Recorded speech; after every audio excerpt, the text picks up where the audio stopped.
ouvindo Nelson Latifi.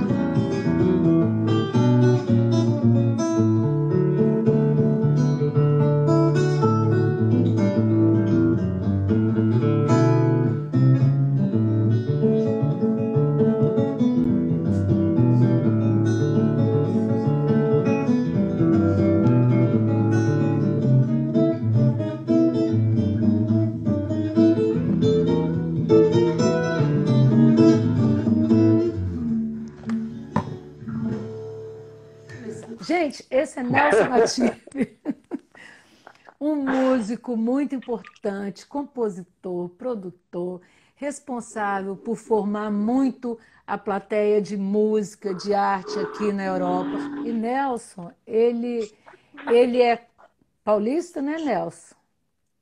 Sou paulistano, sim, da cidade de São Paulo. Mora em Brasília há muitos anos. Brasília, Brasília, Amsterdã, Amsterdã, Brasília, já há quase 20 anos, acho que 19, 20 anos já que eu fico fazendo a ponte entre Brasília e Amsterdã. E, Margot, obrigado por essa introdução, adorei, me senti bem importante.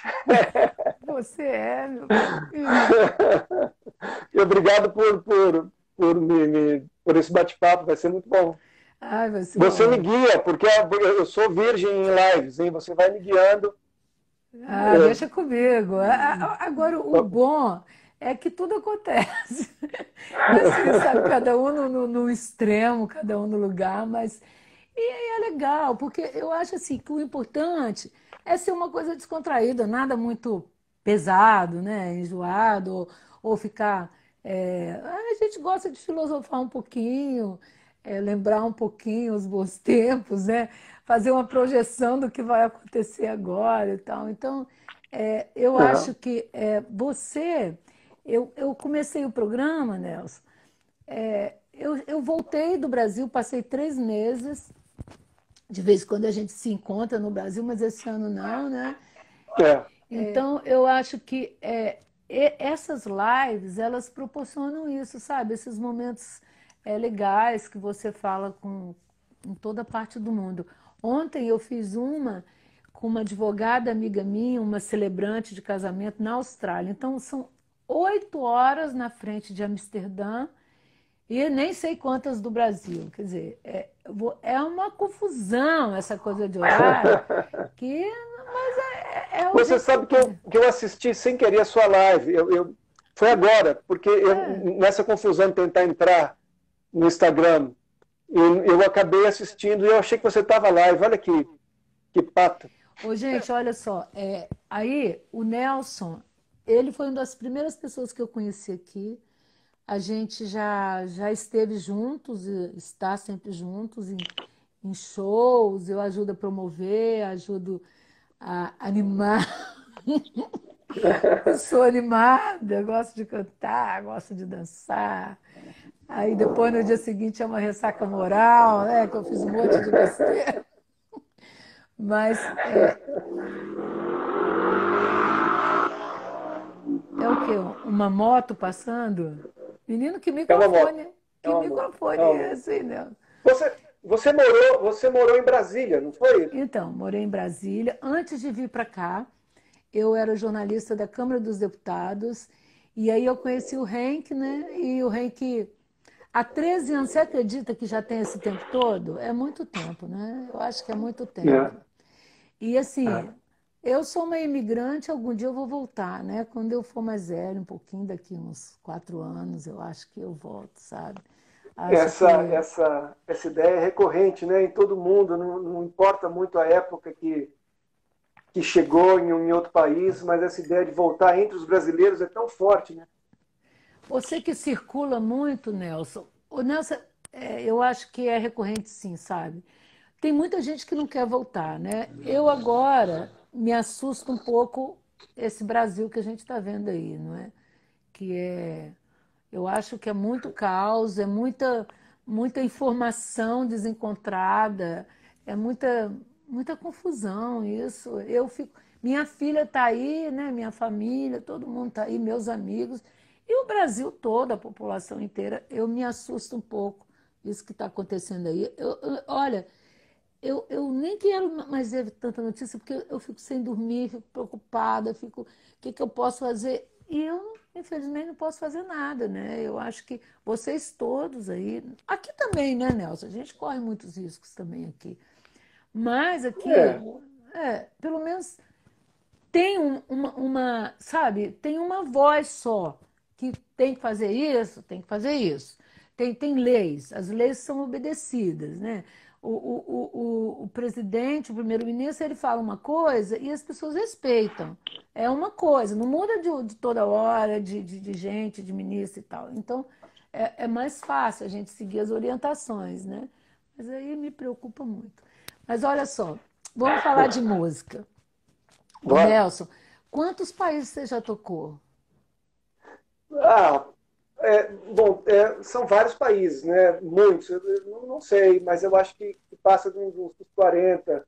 Teve uma época que nós trabalhamos aqui com um grupo de Brasília chamado Trio Baru, e nós fazíamos, nós girávamos nos centros de estudos brasileiros. E por algum motivo, talvez pela qualidade do projeto que a gente tinha, que se chamava Alma Brasileira, e levava oficinas, palestras e shows feitos para o exterior. Então, nós caímos nas graças do Itamaraty, e foi uma época também que o Itamaraty investiu muito na difusão cultural. O Itamaraty, nessa época, isso estou falando de uns 8 anos, 10 anos atrás, eles entendeu que a melhor maneira de você promover um país ganhando corações e mentes. Então, o Itamaraty fazia muito disso, mandava grupos brasileiros para fora, grupos de teatro, artistas plásticos, músicos. E então, nessa leva do 2005 a 2015, nós viajamos muito. Eu acho E que o existia naquela chanceler, eu acho que o chanceler nessa época. época era Celso Amorim, não era? Ele O Celso Amorim foi um foi dos um mais grande fortes chanceler, isso nessa mesmo. campanha. Foi. Saudoso, né? Muito, Saudoso, não ter saudoso. saudade dele. Muito. E nessa época existia também uma ideia de que o Brasil deveria quebrar essa hegemonia Europa, Estados Unidos, então promover o contato Sul-Sul. Então nós viajamos para a Ásia, Oriente Médio, para a África, para a América Latina, com muita frequência. E por isso que eu viajei muito, assim, mais do que qualquer outro motivo, esse foi o principal de nós termos tocado em muitos lugares. Mas você ainda continua tendo contato com muitos países ainda, né, Nelson? Você é muito conhecido em É, Jordânia. Outro dia você estava, ano passado, você estava na Jordânia, levou um grupo de músicos que estão baseados aqui em Amsterdã, né, para a Jordânia, levou Bebel para dançar lá, não foi? Sabe? Então, e isso é muito legal, né? Eu acho que é muito interessante, porque forma a plateia, né? Então, as pessoas já têm aquela simpatia, já têm aquele gosto pela música brasileira. E aí, quando você chega, e eu acho, você chega, as pessoas já te conhecem, já sabem que vem coisa boa, o projeto é bom, e que vão sair satisfeitos, né? Vai ser uma turnê interessante, legal.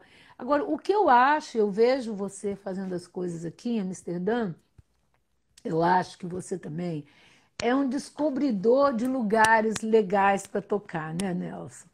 Tem é, uns lugares muito legais. Você não conhece ainda o Espinosa, ou já conheceu? não, Spinoza não. Ah, te peguei. Olha só. Amsterdã, não. Não, o Espinosa é um café que O- abriram ao lado do Road Bioscope.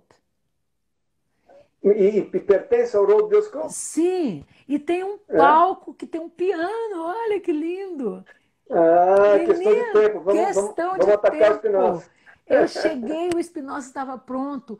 Aí eu falei, meu escritório agora, porque eu adoro, a gente sempre se encontra nesses cafés por aqui, né?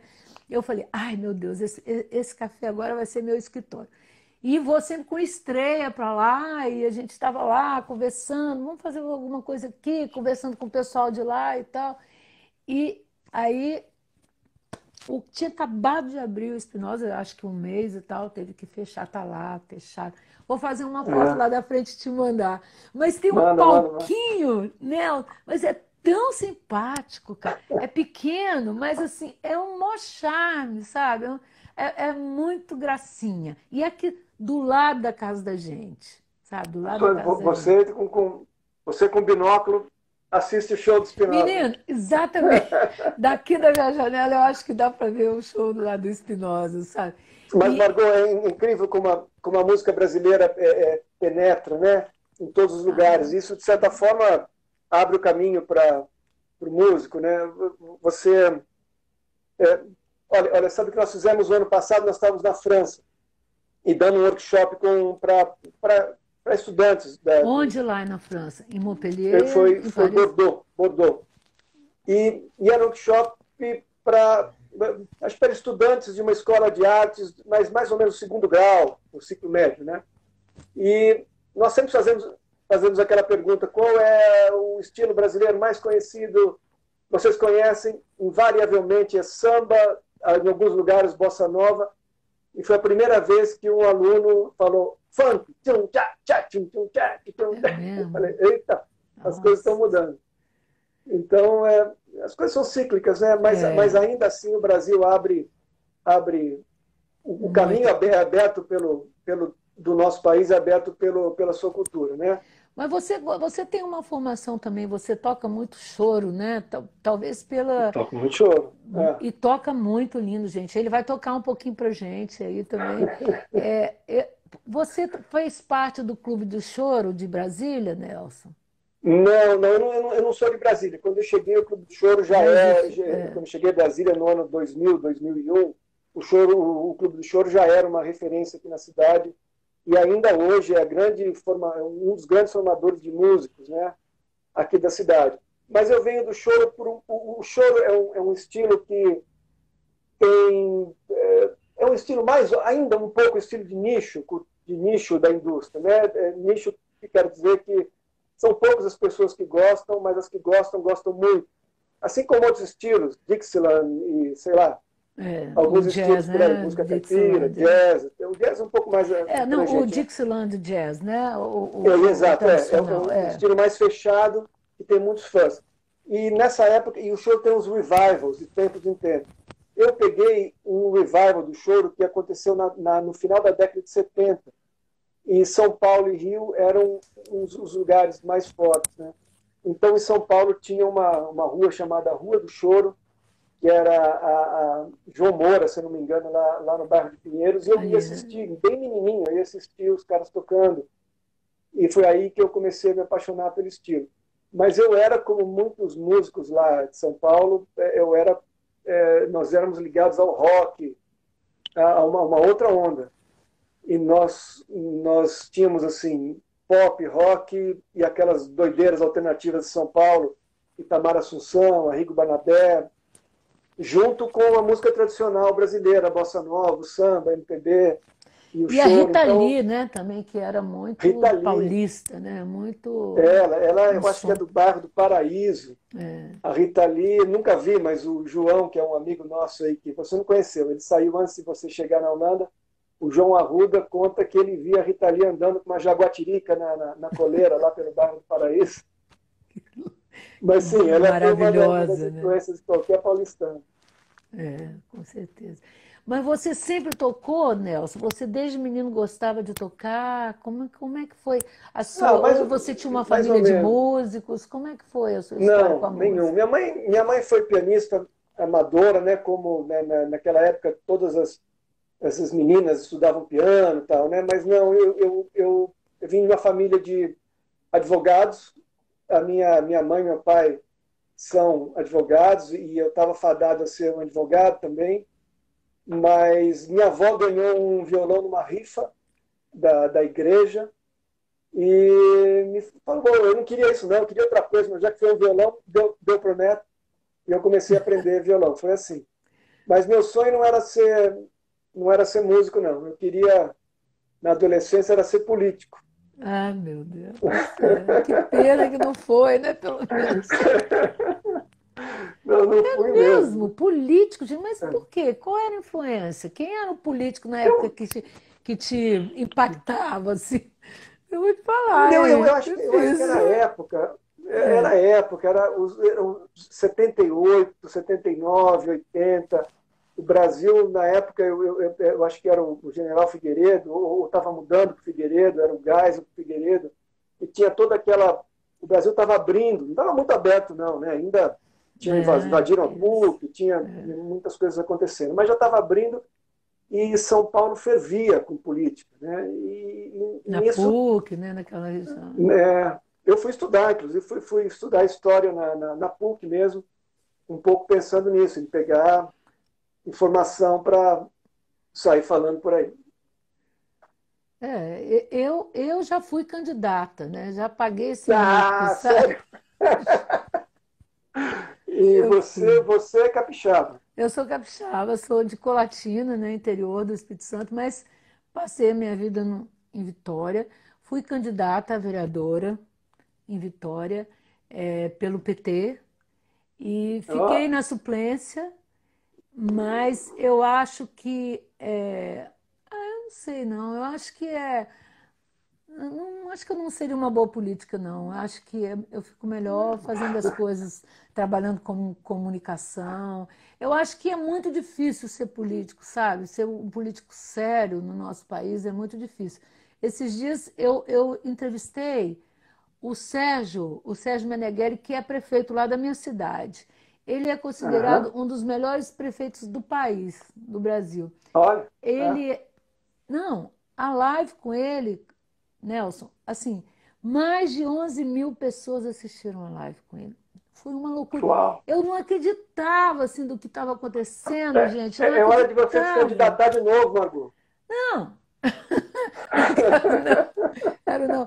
Olha, mas assim, não, ele que é o popular, não sou eu, não. Ele que é o prefeito conhecido, que assim devolveu o dinheiro, que só anda de bicicleta, um rapaz de origem humilde que acha que tem que tratar a coisa pública de outra forma.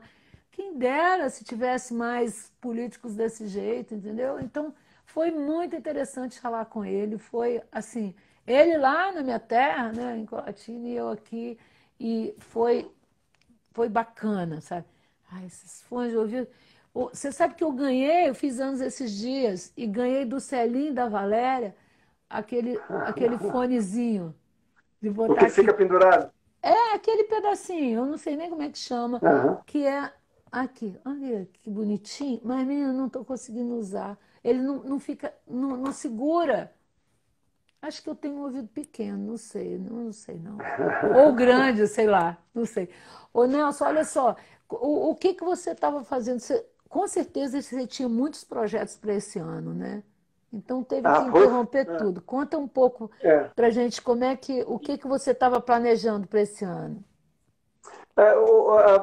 Essa transição para a quarentena foi um pouco traumática para mim. Eu cheguei na Polônia para tocar um projeto muito bacana chamado World of Bossa. E foi a segunda vez que eu tinha ido à Polônia. E fui dessa vez com uma cantora do Rio Grande do Sul, muito bacana, a Rea Degas, em Porto Alegre. Chegamos lá e já estava acontecendo o coronavírus, mas não estava forte na Europa.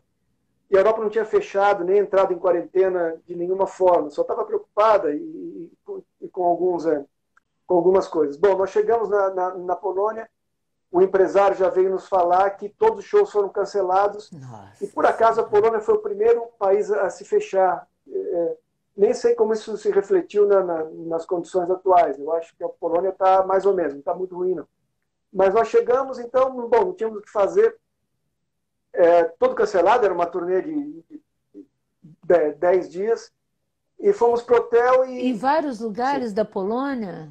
Nelson, eram vários lugares, eram 9 cidades em 10 dias, era uma turnê bem intensa. Enorme. A turnê, aliás, que vai acontecer ainda em setembro, e eu quero levá-los depois para a Holanda para mostrar para vocês o trabalho. Muito bonito.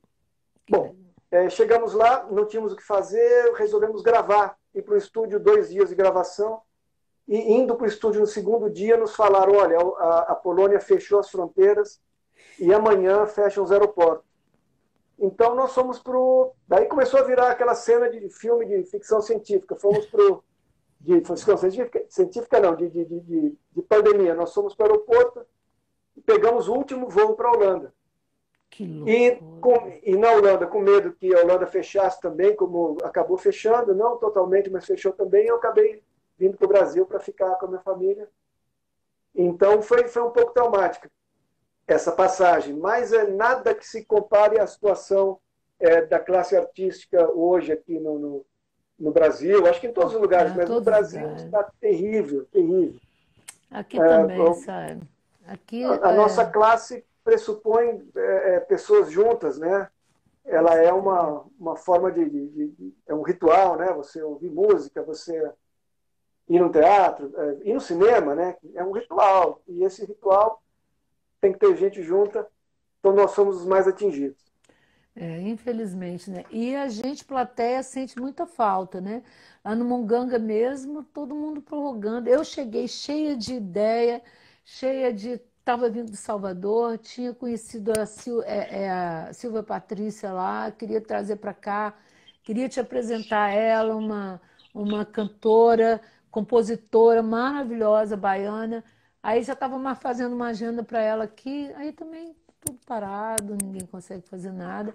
A gente não se vê, só se vê aqui, tô em casa, né? Se vê muito, não, nunca, só se fala muito ao telefone e Margot, é como isso. está na Holanda? Vocês estão saindo normalmente às ruas, o pessoal está usando máscara, Não, ó, quase ninguém usa a vida máscara aqui. voltou. É Não, mesmo? quase ninguém usa máscara aqui. Eu, por exemplo, nós somos obrigados a usar em transporte público quando o transporte estiver cheio. Tem lugares marcados que você pode sentar para ficar longe. Supermercado, você vai ver uma fila enorme para entrar no Albert Heijn, aqui de perto de casa, ou em outros supermercados. A gente Ah, fica do lado de fora, todo marcado a 1,5 metro de distância. As escolas primárias já abriram. Dia 1º de junho, os terraços vão abrir, né? Os bares, os cafés que tem do lado de fora. Aqui perto de casa da gente, que Nelson mora aqui perto de mim, gente, tem uma casa aqui perto. Eles estão colocando algumas coisas assim de plástico, umas barreiras estranhas, sabe? Para fazendo umas não. divisórias, né? É. Mas, ó, o parque cheio, todo mundo, né, respeitando mais ou menos 1,5 metro de distância. Nós não podemos ir ao parque com mais de 3 pessoas. É. Eu posso ir com o Henk, sentar lá, eu posso ir com a Estreia, por exemplo, senta a 1 metro de distância dela, né? Porque a gente não sabe, porque E ninguém sabe nada. você acha que a vida volta ao normal? Ah, Porque nada. Vai ser muito acho que não. diferente. Eu É. acho que vai ser muito diferente. Será? É. Ah, eu acho. Eu acho que nós vamos voltar diferentes disso, sabe? Eu já estou diferente, eu já dei uma acalmada, né? Porque não tem jeito também, né? Então, e fazendo outras coisas, procurando outras alternativas. Eu acho que a gente tem que voltar com mais compaixão para o próximo, sabe? Tem que prestar mais É. atenção nas coisas, no meio ambiente. Cada dia mais a gente fazia parte da gente. Agora, tem acontecido muita coisa ruim, né? Por exemplo, a violência doméstica aumentou. Então, eu tenho falado muito isso aqui no programa, que para as pessoas não se acovardarem mesmo, irem até as delegacias, denunciar. Aqui, as farmácias, a Apotex, aqui, elas fizeram um acordo com a polícia de Amsterdã. Então, se você está sendo ameaçado em casa com violência doméstica, porque a violência não é só contra as mulheres, a violência é contra as crianças, é contra os homens, é contra as pessoas que vivem juntas, pessoas indocumentadas, que moram várias pessoas numa mesma casa. É muito sério o que está acontecendo. Então, você entra, está lá na fila, tem a senha, né, da farmácia, e você bota lá Covid-19. Então, É. a polícia sabe Entendi, que você entendi. está sofrendo algum risco. E como todo mundo tem o Só endereço que, da só, gente, só que os vai não lá. documentados, esses não querem saber Mas chegar perto da tem, polícia. mas tem algumas instituições que ajudam muito, né? mesmo no Conselho de Cidadania, a Clívia tem ajudado muitas pessoas e vai buscar ajuda. A Lili, lá no Norte, também arrecadando cestas básicas e as pessoas se mobilizam, sabe? Eu acho que é interessante o que está acontecendo. Eu É, acho. é, é, é uma outra realidade, né? Eu É, acho é, que o relacionamento virtual vai aumentar, mas eu não tenho nenhuma visão telúrica, ah, otimista, de que uma é, nova era de aquário vai acontecer. Não, isso nenhuma. não, Eu acho que as desigualdades vão se intensificar, que vai estar mais difícil para todo mundo, e infelizmente. Você talvez acha assim? estejamos inaugurando, eu acho, talvez estejamos inaugurando uma época de outras pandemias, né? Isso aí alguns médicos Já ouvi já falar. vêm falando que as aglomerações, a destruição do meio ambiente vai causar outros tipos De de, doenças, né? de Contagiosas, doenças. eu É. acho. Então, Infelizmente. não sei que futuro nos aguarda, né? É, Mas que ele venha logo, porque essa já não tá está dando muito mais. O difícil. Brasil deve ser agora, provavelmente será, de acordo com as predições, será o país com mais contágio e talvez chegue perto dos Estados Unidos em número de mortes e tal. Então, essa é a nossa perspectiva. Você sabe que até, Me aliás, para a apavora comunidade isso, brasileira, sabia? Isso me nossa, apavora, cara. Eu acho que é é, muito ruim. Eu queria voltar, mas o que que adianta eu voltar? Entendeu? Às vezes eu fico pensando, mamãe tá lá, idosa, 88 anos, Camila tá lá, e eu aqui, sabe? Aí, mas o que que eu vou fazer aí também, Nelson? Pode nem sair daqui, entendeu? não, olha, Margot, todo mundo que viajou, morou por muito tempo em outro país, fica com a cabeça cindida. A cabeça fica dividida. Por exemplo, eu morei continuamente quase 14 anos na Holanda e, e não consigo me desvencilhar da Holanda. Ela faz, eu não consigo cortar o cordão umbilical. Preciso ir para aí, preciso me sentir na Holanda.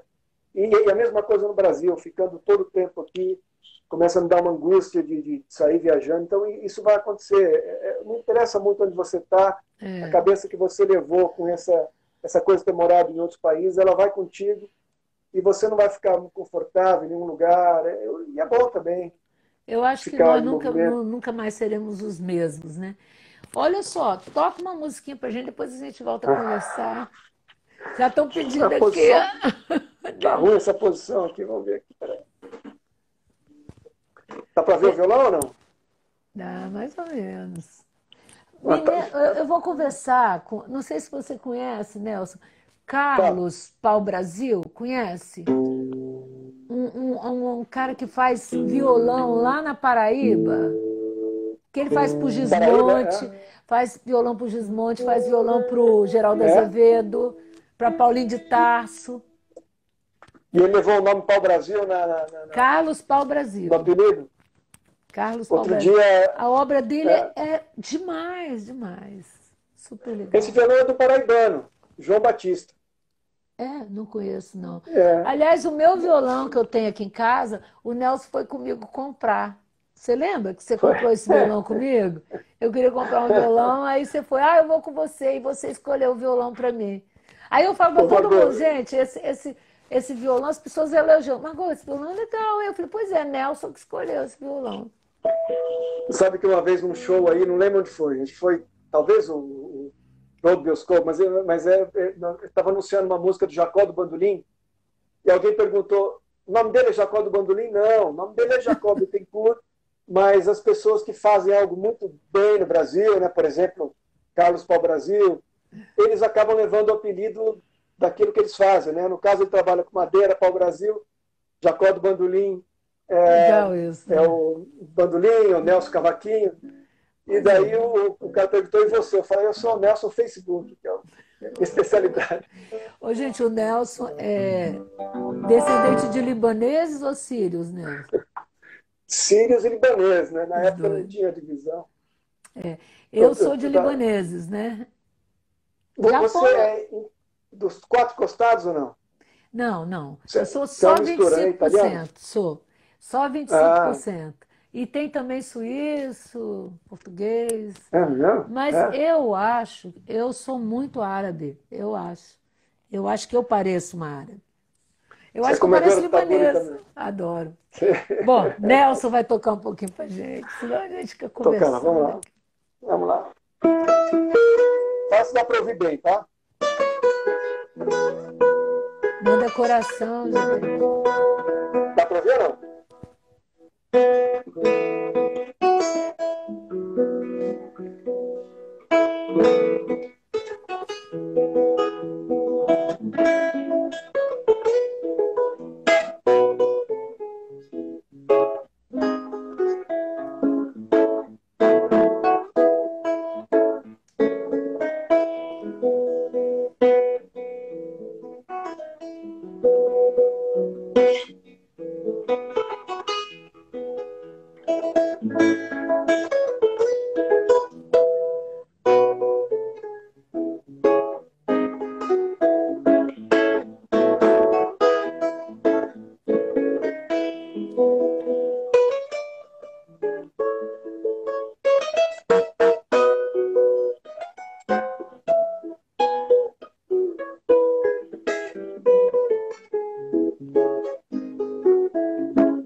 É, tão linda. Ih, muito bom. Nossa, que essa música tão. Ai, ai, tão É uma música bonita. meio atual, né? Fala de Muito boiada. atual, né? Fala de boiada, fala de. Não, Fala de boiada já foi boiada. boi, né? Ai, esse negócio fica caindo aqui. Ô, Nelson, o que que você gosta mais de tocar? Bossa nova? Eu adoro tocar bossa nova. Engraçado que a bossa nova, um dia estava lendo, eu gosto muito de ler Tinhorão. Tinhorão foi um crítico, né? É um crítico, tem 90, acho que deve ter 90 anos, É mesmo? Ele está vivo 92 ainda? anos. Está vivo, mas ele é um crítico muito pesado da bossa nova, né? E aí a gente estava falando sobre como você pode enxergar uma coisa por vários lados, né? A bossa nova, por exemplo, o lado que eu enxergo é aquela mistura do samba com que vem da tradição brasileira negra e também com as harmonias do Tom Jobim, que as harmonias que vinham dos românticos franceses. O Tom Jobim ouvia muito Ravel, Debussy, e o Tinhorão já enxergava como um embranquecimento do samba, como uma forma da indústria aceitar o samba, né? Porque e realmente foi depois da bossa nova que a música popular brasileira começou a entrar um pouco na grande na grande mídia e espalhou pelo mundo inteiro, né?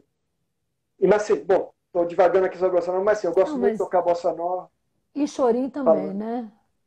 O choro eu gosto muito, mas o choro eu uso um pouco como os músicos americanos, por exemplo, vão buscar técnicas para aprender, para estudar, para melhorar sua performance. Eles vão buscar no jazz. O músico brasileiro vai buscar no choro. Então, o choro eu sempre usei muito como não só como uma curtição, adoro tocar, mas também como uma forma de me manter com uma boa técnica. E sabe que eu comecei a tocar, hoje eu toco mais cavaquinho do que violão, né? Por aí, profissionalmente. Mas eu comecei a tocar cavaquinho foi na Europa. Em 89, eu cheguei na Europa em 88. Em 89 não existia cavaquinista em Portugal, estava morando em Portugal. E eu fui aprender o cavaquinho e foi aí que eu fui redescobrir o samba, o choro. Eu redescobri aí nas terras europeias. Ai, pois é. Você estuda todo dia, Nelson? Como é que você faz? Não, não mais. Eu estudo agora um pouco dirigido ao que eu vou fazer, né? Estudei muito quando eu comecei a tocar e quando eu estava na ativa direto. Hoje eu estudo, por exemplo, se eu tenho um show para fazer, eu vou tocar com um determinado cantor, determinado estilo, eu pratico ele muito antes de tocar, mas não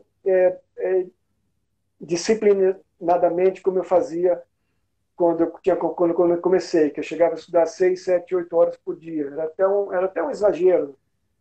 Não fazia mais nada, ficava só estudando. Mas a música. E esquece quando deixa de tocar, assim, mas depois pega logo, né? Porque. Algumas coisas sim, algumas coisas sim. É uma prática, Margot. Se você não está. Ah, pois é. Inclusive, é uma prática somática, né? Você tem que pensar numa nota e a nota tem que ir para o seu dedo. Muitos músicos que estão fora de forma, eles estão pensando com perfeição aqui, só que não vai para o dedo. E essa é a parte prática. O músico não é só uma inspiração divina, um dom. Ele é também o suor lá diário para você poder passar tudo aquilo as ideias que vêm na sua cabeça para o seu braço.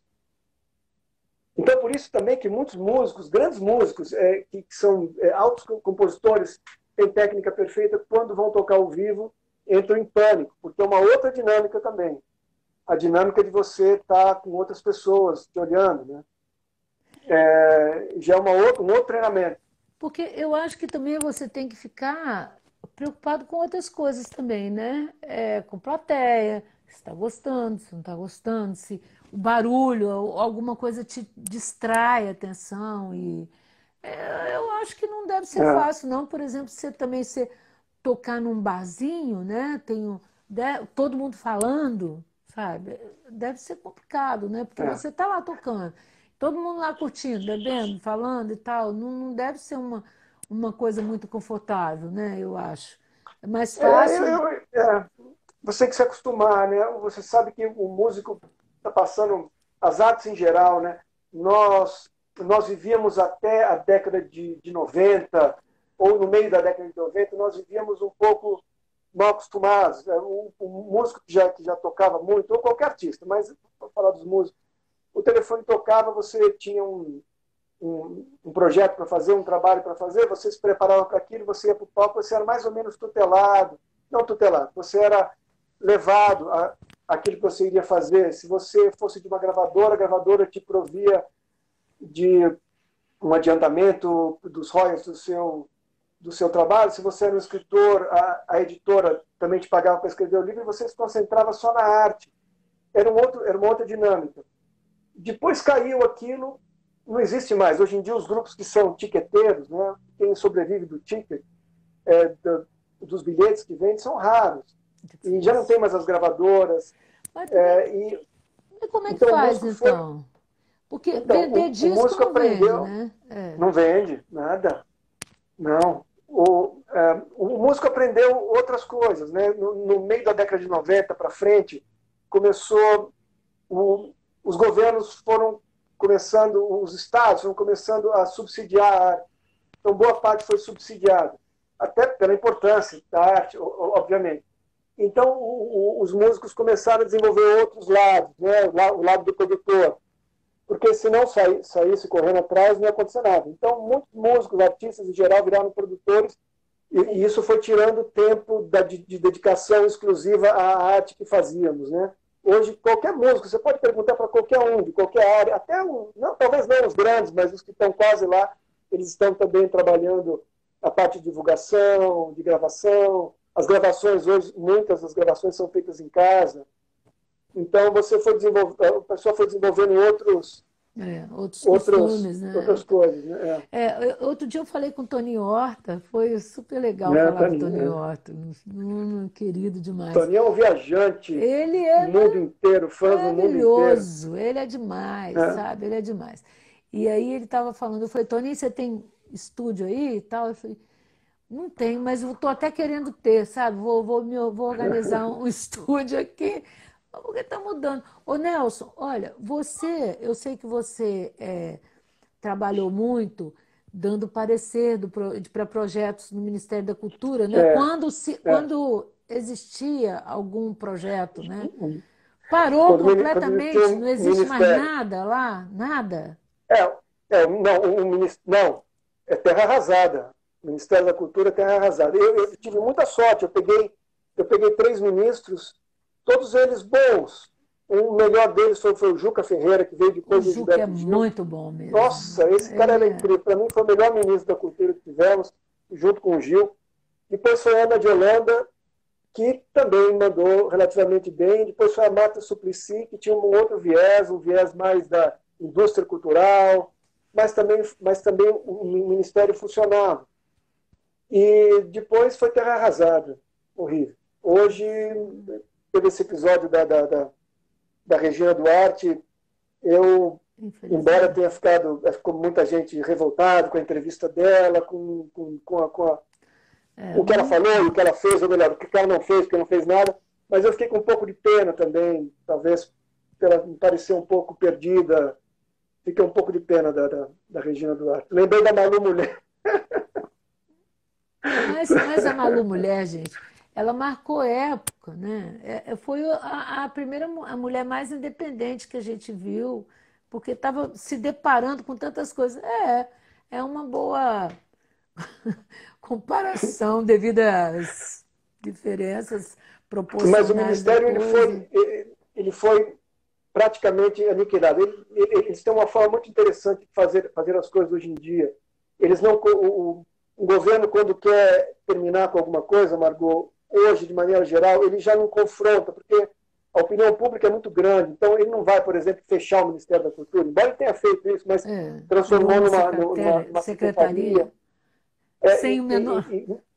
não, sem a menor condição, inclusive burocrática. Mudou-se da Ministério da Cidadania para o Ministério do Turismo, mas não se assina a passagem. Então, o Ministério, a Secretaria fica num limbo burocrático, que não pode fazer nada porque está nessa transição, não pertence nem a um ministério nem outro. No IBAMA, por exemplo, o IBAMA que mal ou bem, com críticas ou não, era uma linha de frente Meio ambiente, né? quanto no meio ambiente, eles não vão acabar com o IBAMA. Eles vão tirar o fundo do IBAMA, vão colocar técnicos que estão lá contra o que eles devem, o que eles estão, contra o que eles têm que fazer. Ministério da Educação, a mesma coisa. Então, é uma forma um pouco mais sutil de não deixar claro que se quer destruir alguma coisa, eles vão correndo por dentro as instituições. E assim tem acontecido no Brasil. O Brasil está sendo comido por dentro. Estão moendo o Brasil aos poucos, mas não de uma forma assintosa, também, né, de uma forma assintosa, mas Uma principalmente de uma forma forma muito. brutal, né? Eu acho que é brutal essa forma, Mas é sabe? também de dentro para fora. As instituições estão sendo corrompidas, no sentido mais amplo dessa palavra, por pessoas que são colocadas que estão indo contra o que os seus institutos deveriam fazer. Para destruir mesmo, né? Para destruir mesmo Para tudo. destruir mesmo. É, Não sei. eu ficava vendo você, né? Sempre esses pareceres, as leis, todo mundo discutindo as leis de incentivo à cultura. Agora nada, gente. Ela está indo lá para o audiovisual. Que audiovisual, gente, que tem agora? Chega a ser bizarro isso que está acontecendo. Aqui também está. Esse novo governo derrubou muitos mitos, né? Nem queria entrar muito nessa onda, não, porque é o que a gente tem feito todos os dias é falar mal do governo e tal, e com razão, mas muitos mitos caíram, né? Como, por exemplo, que uma pessoa mesmo incapaz, quando é colocada numa situação de necessidade, ela vai desenvolver coisas que não estavam lá, mas vão surgir. Sei lá, por exemplo, Churchill, que não é o caso. Churchill foi super capacitado, mas ele era muito polêmico. Mas, frente à Segunda Guerra Mundial, ele desempenhou um belo papel na frente da Inglaterra ou outros políticos. Esse nosso não. Ele lembra aquela expressão jurídica quando você tem um acidente de carro, você atropela alguém, foi um homicídio doloso ou um homicídio culposo. Né? Esse aí não é culposo, não, embora tenha culpa, é doloso mesmo. Então a gente está com essa cena aí. Vamos ver, né? Se muda, acho difícil, né? Ainda mais agora, mas é isso. Deixa eu ver quanto é que nós estamos com tempo aqui. Então, olha só. Ainda dá tempo de tocar outra música. Mas olha só, gente, essa live eu salvo ela no YouTube. Vou pedir vocês para se inscreverem no meu canal, Margot Dalla, e no canal do Nelson também, né, Nelson? Que é muito importante a gente trabalhar o YouTube agora. Vamos ouvir o Nelson, depois a gente fala. Vamos lá tocar, peraí. Então, vamos. Estamos falando de tocar essa aqui, então.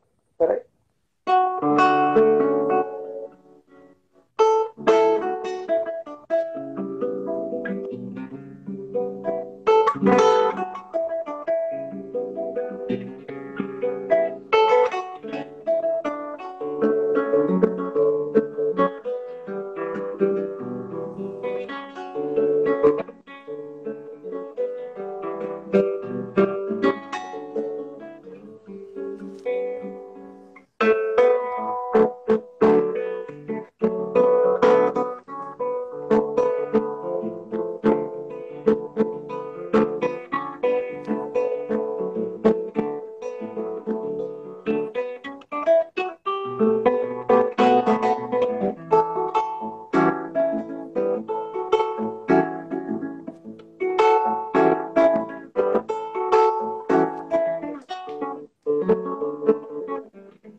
Eba! Coração, gente! Manda coração pro Nelson. Ó, Vanja tá aqui, Napoleão tá aqui. Grande Napoleão. Vanja. Então, já falei com a Vanja, vou falar com o Napoleão. Eu acho que você não conhece o Napoleão, não sei. Não, Napoleão acho que não. Não. Menino, Napoleão canta, que é uma coisa. Ele casou aqui na Holanda e aí foi para o Brasil resolver a papelada, corona pegou. Então, quando ele voltar. É a realidade de todo mundo. Aí, quando ele voltar, a gente vai fazer um monte de coisa com ele, viu, Nelson? Ele tem uma voz, menina, você não está entendendo. É maravilhoso. Não, com o Napoleão, nós vamos conquistar a Europa. Então, Napoleão, tá vendo? Marcos Napoleão, guarde este nome. Ângela Paim, minha amiga lá de Maceió, tá aqui também. Um beijo, obrigada. Ô, gente, olha, nossa live está acabando com o Nelson. Nelson, um prazer te ver. Eu estava com saudade, doida para você vir para cá, sabe? Ô, Margot, eu estava com saudade sua também. Eu estou com saudade enorme da Holanda. Não vejo a hora de voltar. Eu devo estar aí no verão. Sabe que nós iríamos fazer, nós iríamos fechar a programação do Bean House no dia 11 de julho, com a roda de samba, e agora deve ser transferido talvez para setembro, outubro, mas e isso me deixou muito triste. Queria muito estar com vocês aí, né, chegando aí junto com o verão e tocando, mas qualquer hora acontece. Por enquanto estamos aqui. Ô, gente, as rodas de samba que o Nelson faz são maravilhosas, né? Coloca todo mundo para dançar, é aquela festa. E agora tem muita roda de samba aqui, né? Muito legal também. Celinho faz ótimas também, roda de samba. Então, muitos lugares que...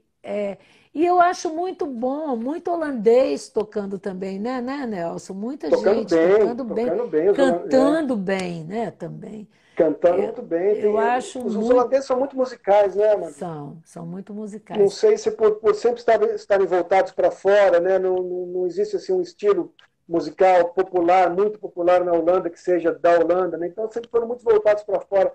Excelentes grupos de rock, de salsa, de samba. Sabe a Ferial? Claro, né? Claro. Ferial, uma pianista. Ela é do Suriname, mas há muitos anos aqui. Ela estava fazendo uma jam sessions aos domingos, já há vários meses, não sei se você chegou a pegar um em outro lugar bacana daqui chamado Altvloer, que é aqui Ah, perto.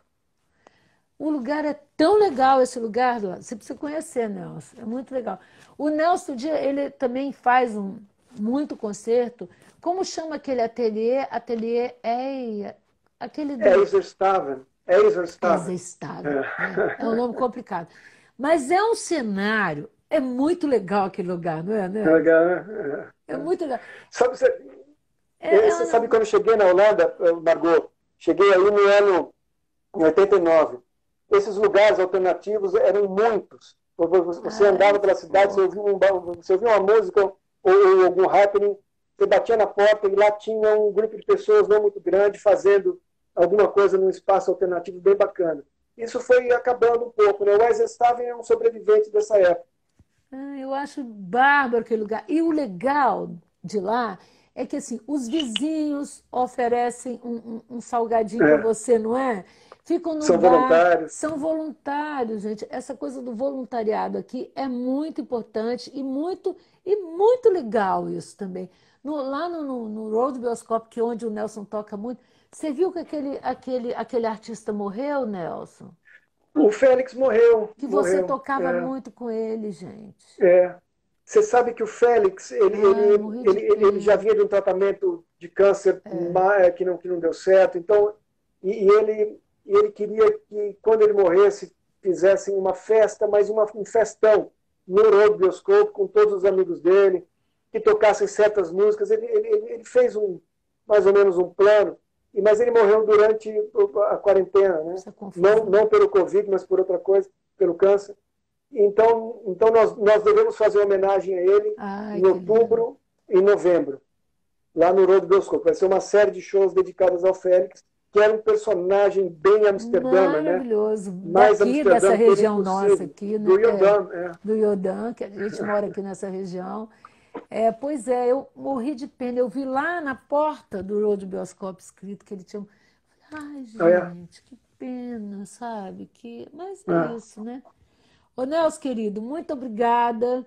Nós estamos acabando Ô, aqui a Margot. nossa live, super legal. Eu vou falar, hoje tem uma live da Diana Miranda, que é uma cantora, tocou muito em Montreux, que se conhece da Diana Paraíba. Miranda mora na Suíça, né? Bora! Pode ser? Tá lá, É. exatamente, tá em João Pessoa. Hoje tem uma live dela, às 8 da noite, horário do Brasil. E ela é irmã Eu do toquei com a Paulinho de Diana Miranda. Tarso. É mesmo? Você É. tocou com o Nós Paulinho tocamos também? assim, não me lembro, mas a É Diana irmão nós dela. tocamos. Irmão dela. Nós tocamos numa situação, também não lembro como, foi num Ah, lugar eu vou falar chamado com ela hoje. Eiburg. Tinha uma praia em Amsterdã chamada Eiburg, e nós tocamos em Ainda alguma situação tem. lá, Ainda tem. é, junto com Olaf Koes, isso eu lembro. Então, Olaf já tocou muito com ela também. Ela já ficou hospedada na casa do Olaf, da Excelente cantora. Mônica. Ela é. Olha, tem 30 segundos restantes aqui. Beijo, querido. Obrigada. Um Beijo beijo, no um abração Antônio. no Beijo Henrique, na beijo para Guta. vocês. Obrigado, Guta. O Henrique Obrigado pelo estava aqui. pessoal que participou. Gente, um abraço. Até a próxima.